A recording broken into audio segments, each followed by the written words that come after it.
केबी टकराएगी यहाँ पर एसएसपी जंगवी बटंगी के साथ वो बुल टॉप कर जाएगा और पहला बॉल यहाँ पर strike down the ground 6 run के लिए दानियाल दानी की जानिब से once again उठता हुआ शॉट अगेन और 2 बार 2 छक्के इस मुकाबले में आड़े हाथों ले लिया। काफी अरसा से की है। ओह माय गुडनेस, इस बॉल को कौन अच्छा बॉल था, खेला है, खूब खेला है गेंद।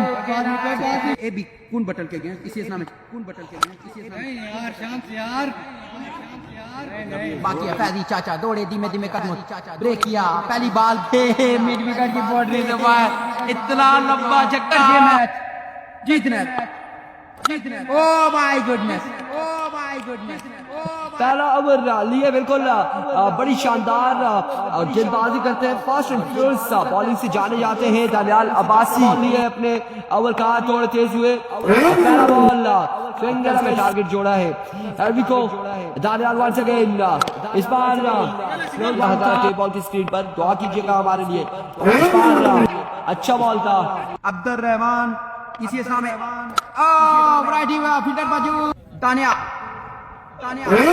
अच्छा बॉल था मुसव्विर बी टीम में अंपायर का सिग्नल देना अच्छा ओवर होगा अच्छा बॉल यार कल को समझ ना पाए।